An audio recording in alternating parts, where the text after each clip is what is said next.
Hello, everybody, and thank you for tuning in to the Ron Paul Liberty Report. With me today is Daniel McAdams, who is the co-host. He's also the executive director of the Institute for Peace and Prosperity. Good to have you here today, Daniel. Thank you. Good. I'd like to talk a little bit about an event going on in the media today. We've just read recently that one of our good guys that we helped get in office, they end up putting him in prison. He only lasted for 1 year. What's his story? Why is Morsi in jail from Egypt? I mean, did we make the wrong choice, or what's going on? Or did democracy not work out the way we thought? Well, it's funny how you point out the short memory we have of what happened in Egypt starting in 2011. This was after Tunisia. This was the great Arab Spring uprising where this longtime military dictator, Hosni Mubarak, was finally overthrown by the people in the streets. They were going to have an election and the U.S. was behind it. As a matter of fact, they were behind Arab Spring more than people realized at the time. Yes. But they were behind it. The people elected Muhammad Morsi, who was a member of the Muslim Brotherhood, at the time very, very, very popular in Egypt, democratically elected. Very soon, however, unrest took over Egypt. There were protests, there was violence, and then there was the overthrow of the Democrat Morsi by another military dictator, Sisi, who was also supported by the U.S. Well, haven't we been supporting these military dictators in Egypt for a long, long time? I mean, more than just Mubarak. But he was there over 30 years. You know, I looked up to find out how much money Egypt has gotten since World War II. And in today's dollars, it's like $124 billion. I wonder how far that could have gone if it would have been pumped into our economy. Maybe our unemployment rate could have been a little lower or something along those lines instead of pumping it into the military-industrial complex, building weapons that go to Egypt that get wasted or transferred or used against us.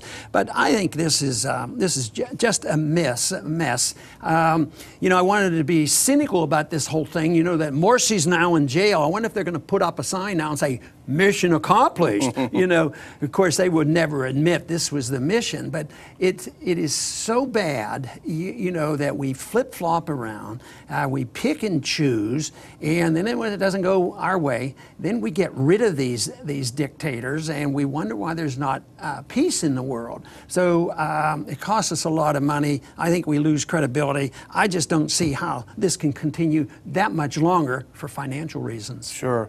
But Morsi was convicted this week, as you mentioned, and it was for the arrest and torture of protesters back in 2012. So that's what he's convicted of. That's when he was president. Of course, these protesters, not to excuse, I'm sure there was torture, but these protesters were intent on overthrowing him. So that's why they arrested, as if, you know, if we went down to the White House and maybe flew a helicopter on the Capitol grounds or something, you know, we'd be arrested too. Doesn't excuse it. But what I find really, you know, appalling, the double standards, is he's being judged by this government of a military dictator, Sisi, who himself has sentenced at least 1,200 members of the Muslim Brotherhood to death. For being and outlawed the political party and arrested the leader of the party. So here's a guy who's killed thousands, putting this fellow in jail who was elected, who's, you know, done some arrests and some torture. But he's our guy. That's true. We have more control of him. He's a military guy. And Morsi was probably, you know, not a civil libertarian, but he was somebody that was probably more independent, and that's why we had to get rid of him. But I think this is, you know, not going to work out well. I think that this will go badly.